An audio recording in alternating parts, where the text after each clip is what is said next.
한 해의 절반을 보내는 동안 우리를 지키고 인도하신 하나님의 은혜에 감사하는 의미에서 교회는 맥주 감사주의를 지킵니다. 성경에 나오는 맥주절은 첫 보리나 미래 수확에 감사한다는 의미에서 붙여진 말입니다. 유월절 이후에 7주, 즉 7일씩 7번이 지난 다음 날이라고 해서 이 맥주절을 77절이라고도 부릅니다. 그리고 50번째 날이라고 해서 오순절이라고도 말합니다. 이 신약 시대에 와서 이 오순절에 예수님의 제자들이 마가의 다락방에서 기도하다가 성령이 강림하신 사건이 일어나기도 한 날입니다. 맥주절은 구약의 첫 열매에 대한 감사를 넘어서 성령 강림을 통해 교회가 탄생한 것을 기념하고 감사하는 아주 중요한 의미가 있습니다.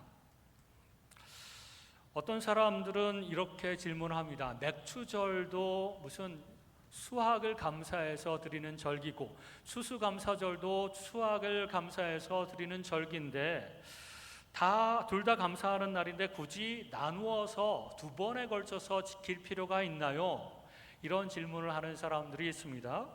그리고 목사들이 헌금을 많이 거두려고 그러는 거 아닙니까? 이렇게 질문하는 사람들이 있습니다. 그런데 이 맥주절과 추수감사절의 의미는 시기도 다르고 의미도 좀 다릅니다.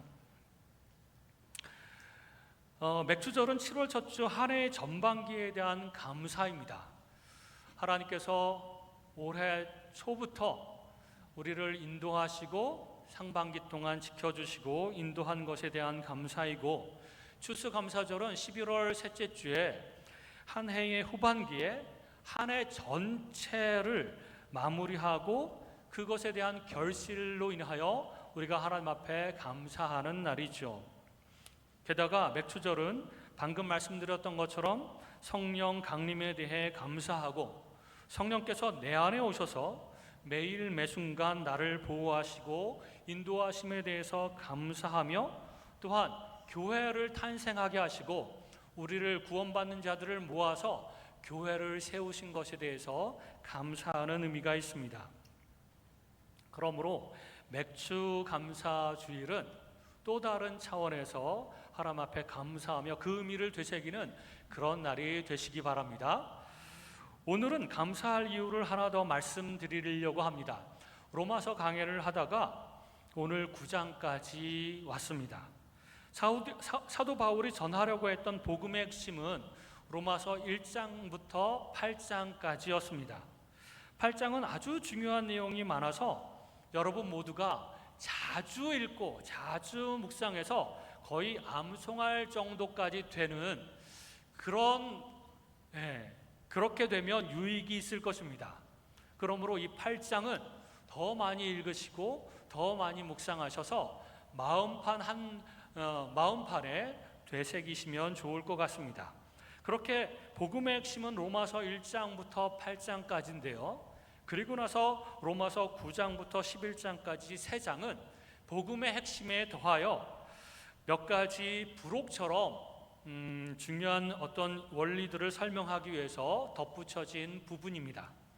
그리고 12장부터 16장까지는 그리스도인의 삶에서 이 복음을 어떻게 적용하며 살아가야 될 것인지, 그리고 사도 바울의 그 이후의 일정들은 어떤 것인지, 그런 것에 대해서 설명을 하고 있습니다.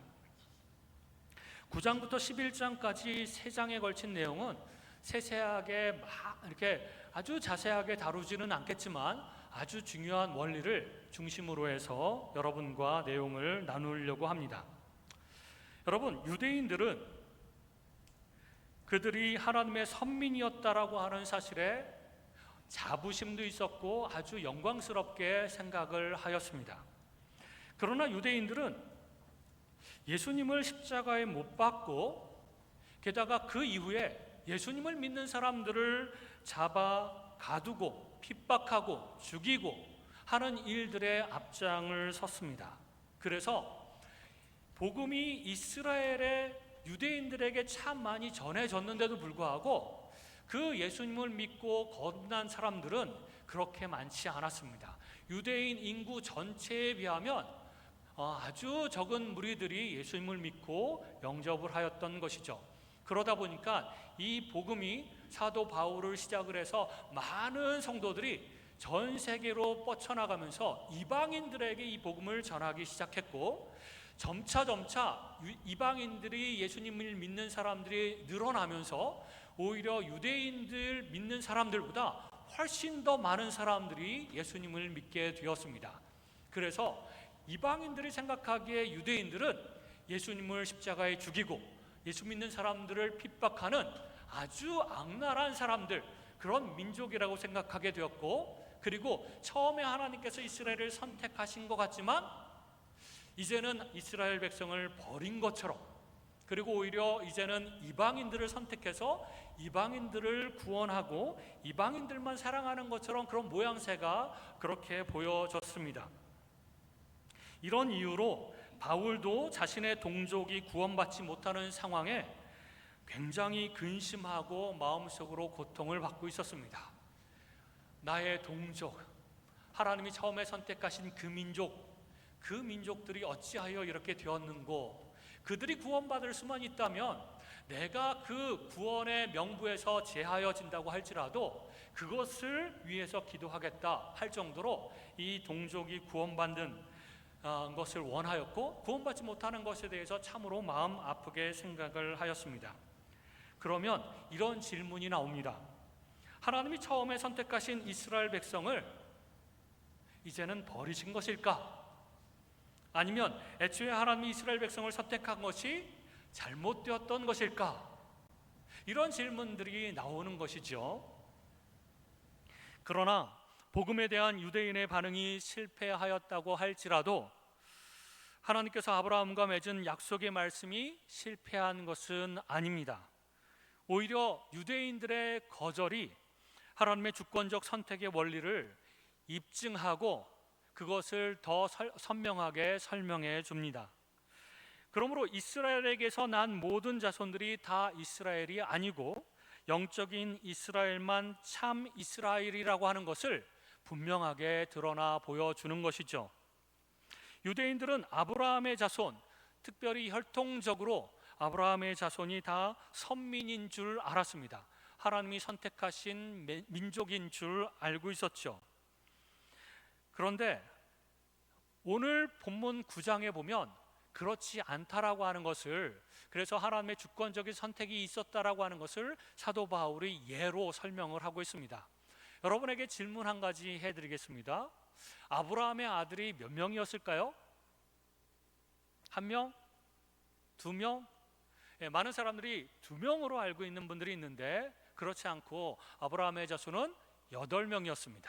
자식은 이삭과 이스마엘이 있죠. 그리고 사라가 죽은 다음에, 그러니까 아브라함의 아내 사라가 죽은 다음에 아브라함은 또 새 장가를 들었습니다.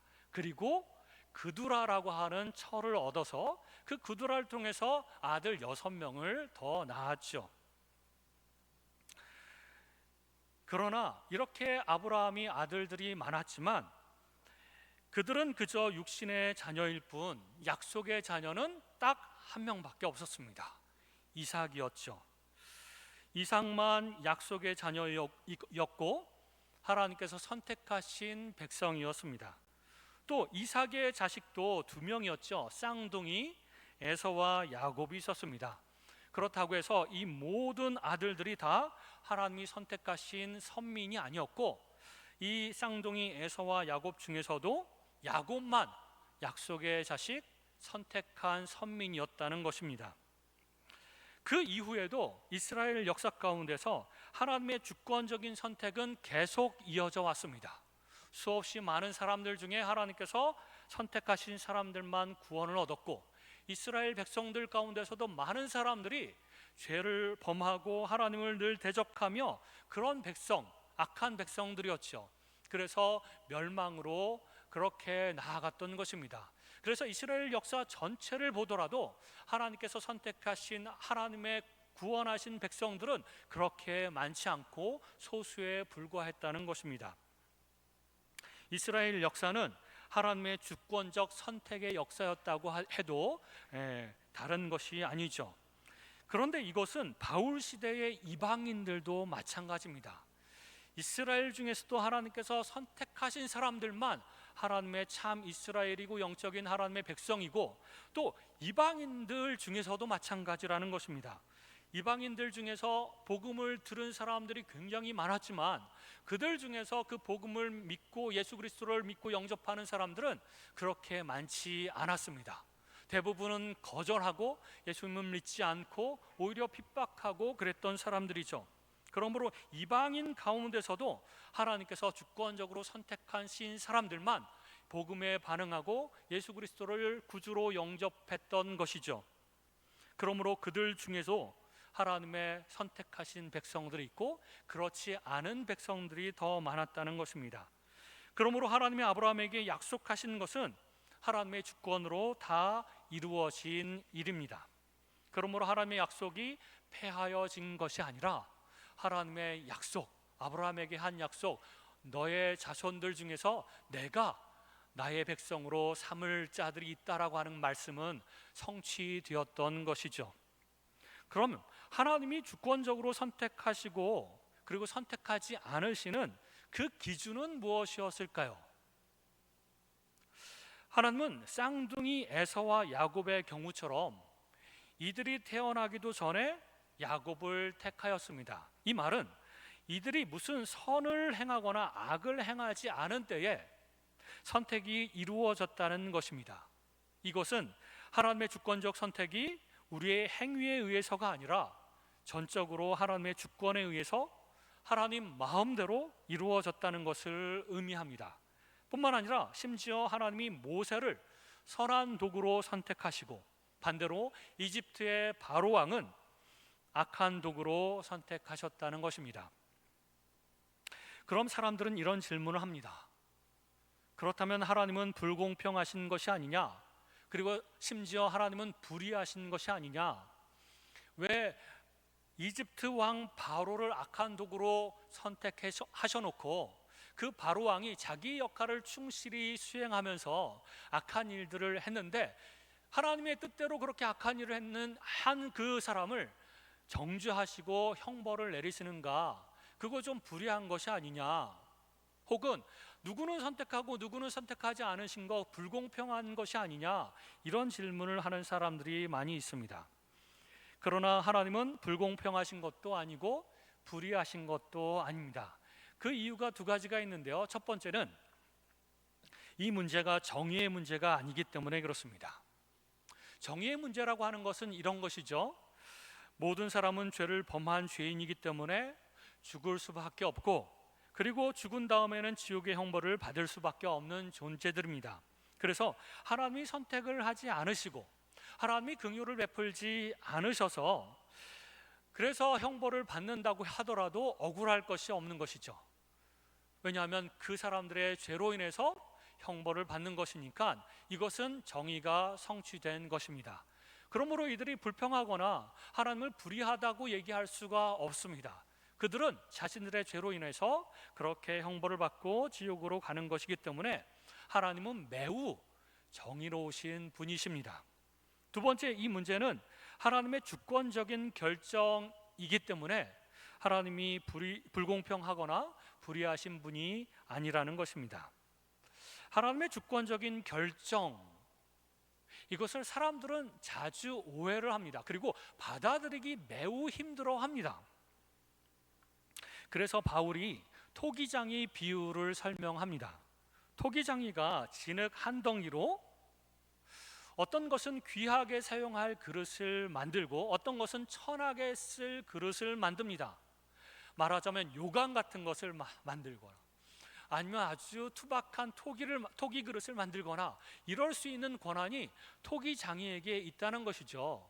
그래서 천하게 쓰일 그릇으로 만들어진 이 그릇들이 토기장이에게 왜 나를 이런 식으로 만들었냐라고 항변할 수 없습니다. 왜냐하면 이 만들어진 존재는 자기가 이런 식으로 만들어지고 싶다라고 하는 권한이 없습니다. 그 권한은 토기장이, 그 그릇들을 만든 토기장이에게만 있기 때문에 그렇습니다. 이와 같이 주권적인 창조주 하나님은 그의 창조물인 인간들에 대해서 이와 같은 동일한 권리를 가지고 있으십니다. 창조물인 인간은 우리는 전부 다 만들어진 존재이죠. 그래서 창조물인 인간은 창조주의 주권을 인정해야 되는데, 그래서 그분이 그분 마음대로 할 수 있다라고 하는 것을 인정하고 받아들여야 되는데, 우리는 그것을 받아들이기 되게 힘들어합니다. 그리고 억울하다고 생각을 합니다. 그리고 하나님 일일지라도 내가 원하는 방식으로 내 인생을 만들어 주셔야만 하고, 내가 뭘 그렇게 잘못했다고 나를 선택해 주시지 않는가, 나를 반드시 선택해 주셔야 된다라고 마음속으로 생각합니다.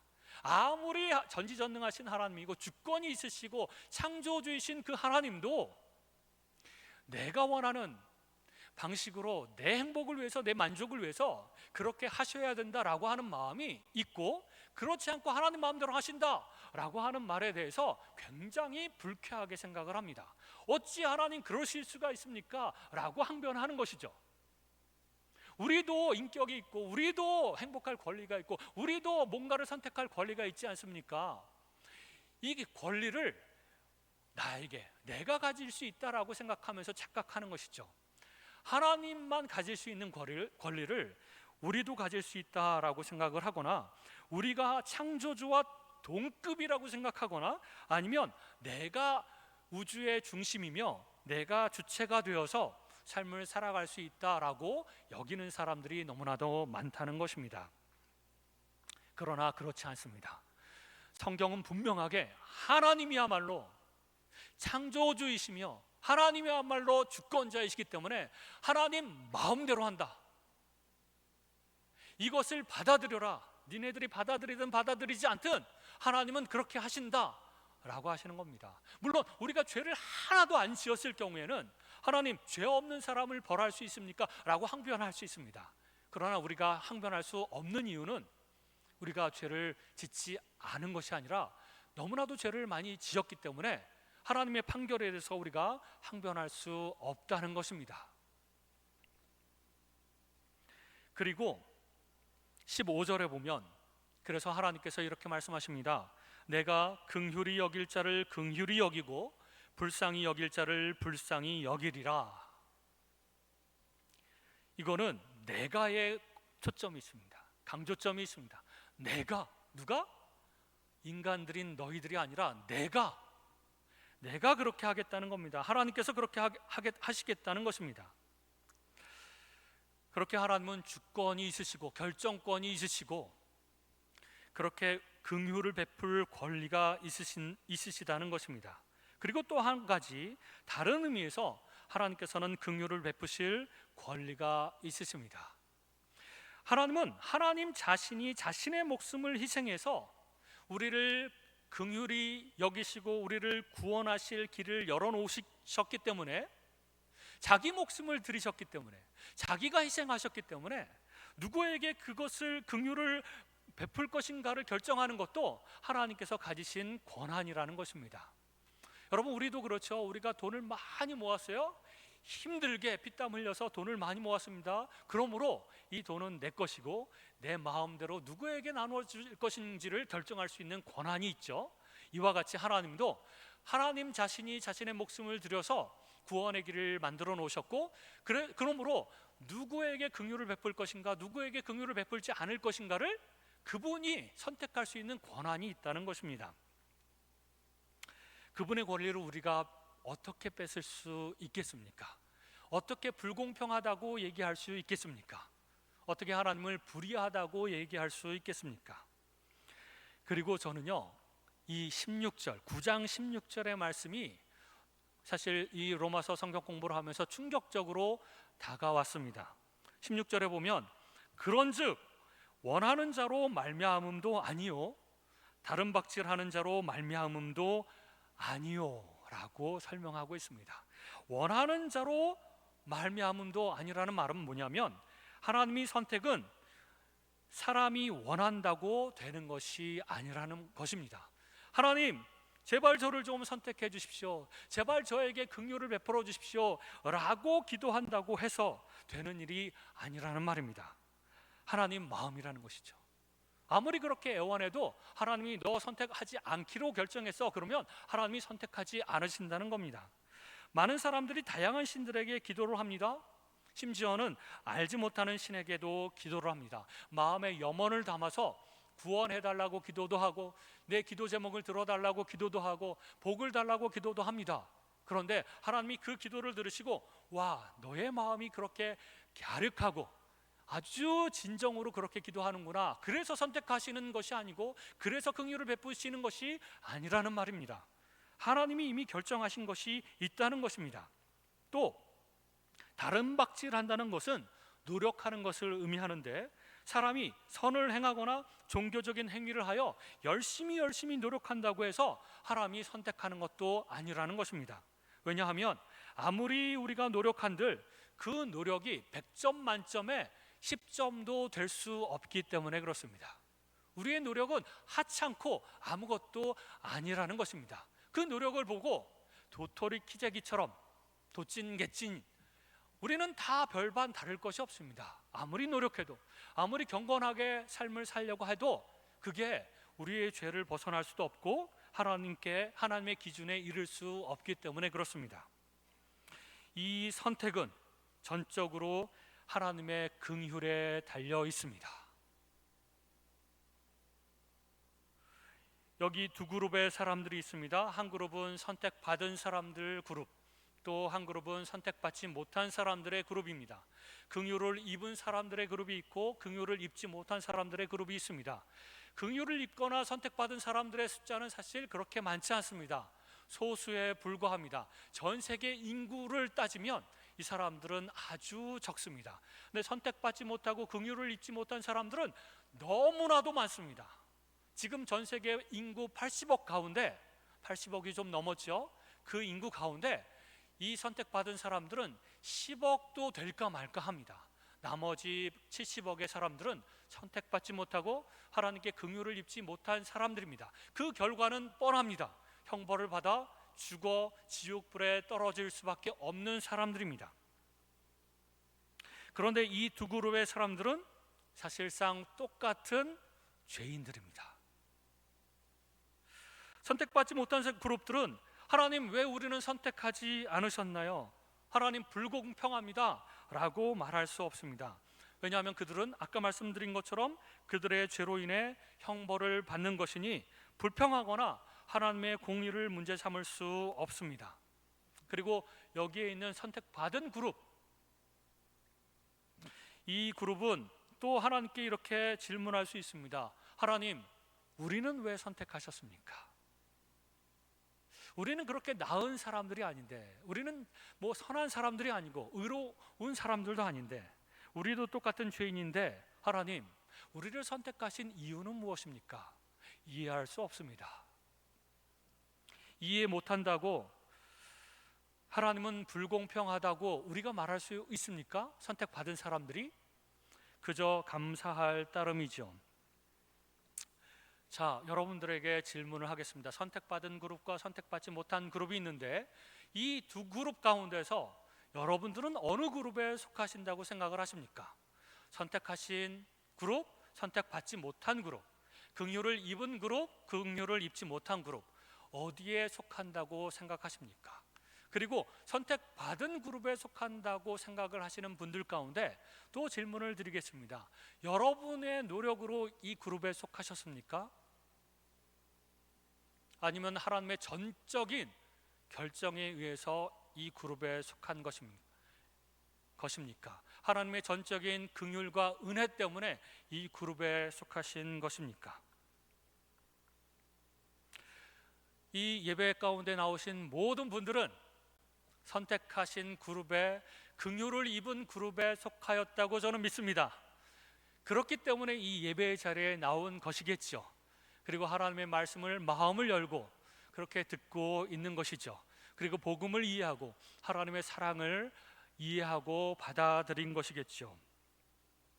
그런데 한번 여러분 생각해 보십시오. 상상해 보십시오. 저는 가끔 이것을 상상해 보기도 합니다. 내가 만약에 선택받지 못한 그룹에, 이게 확률이 일상 더 많지 않습니까? 더 많은 사람들이 이 그룹에 속함으로 내가 만약에 이 그룹에 선택받지도 못하고 긍휼을 입지 못한 이 그룹에 속하였더라면 어떻게 할 뻔하였는가? 내가 아무리 노력해도, 내가 아무리 마음속으로 원한다고 할지라도 이 그룹으로 가지 못하고 이 그룹에 있을 수밖에 없는 그런 상황이 놓여졌더라면 어떻게 할 뻔하였는가? 이것을 상상하면요, 너무나도 끔찍한 느낌이 듭니다. 그러면서 아이고, 하나님이 나를 선택해 주셔서 너무나도 다행이다. 그리고 하나님께서 나에게 긍휼을 베풀어 주셔서 너무나도 감사하다 라고 고백하지 않을 수가 없게 되는 것입니다. 그 말밖에 나오지 못하는 것이죠. 조건 없이, 조건을 따진다면 나는 선택받을 수가 없습니다. 조건을 따진다면 나는 긍휼을 입을 수가 없습니다. 조건을 따진다면 나는 하나님의 백성이 될 수도, 천국에 들어갈 수도 없습니다. 그런데 하나님은 조건을 따지지 않으시고 나에게 긍휼을 베풀기로 결정하시고 나를 선택해 주셨습니다. 이 사실을 생각할 때마다 우리는 얼마나 감사한지요.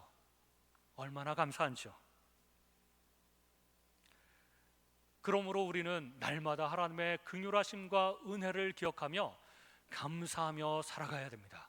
그리고 그 하나님의 사랑에 감격하여 하나님께 영광 돌리며 살아가야 되는 것이죠. 그리고 또 한 가지, 내가 조건 없이 하나님의 긍휼을 입고 내가 조건 없이 하나님의 선택을 받았기 때문에 우리 또한 하나님처럼 조건 없이 다른 사람들을 사랑해야 됩니다. 우리 인간적인 죄성으로는 이게 정말 안 됩니다. 우리는 늘 조건을 따지죠. 내가 좋아하는 스타일, 내가 예뻐하는 어떤 모습 때문에 사랑하고, 그렇지 않은 모습을 보면 사랑할 수 없습니다. 나에게 잘해주는 사람한테 사랑하고 긍휼을 베풀고, 나에게 잘 못해주는 사람한테 반대로 복수하고 되갚아주는 그런 마음이 있죠. 조건 없이 나에게 잘 못하더라도, 그리고 내가 좋아하는 스타일이 아닐지라도 내가 그 조건을 보지 않겠노라고 결심하고 하나님이 조건 없이 나를 사랑하신 그 마음으로 그 사람들을 쳐다보고 그 사람들에게 긍휼을 베풀고 내가 그 사람들에게 은혜를 베풀고 사랑하기로 결단하겠다. 그렇게 그 사람들을 사랑하고 긍휼을 베풀고 그렇게 살겠다라고 결단하며 살아야 되는 것입니다. 하나님의 그 무조건적인 은혜와 긍휼을 경험한 사람들이라면 하나님처럼 우리도 다른 사람을 바라볼 때 너 나한테 이렇게 했지, 그러므로 나도 너한테 이렇게 할 거야, 이 방식이 아니라 당신이 나에게 이렇게 했어도 나는 그 조건을 무시하고 나는 당신에게 긍휼을 베풀고 나는 당신에게 사랑을 베풀기를 원합니다. 당신을 사랑하고 섬기기를 원합니다. 그것이 하나님의 방식이기 때문에 그렇습니다 라고 결단하는 저와 여러분이 되시기를 주님의 이름으로 축원합니다. 함께 기도하겠습니다.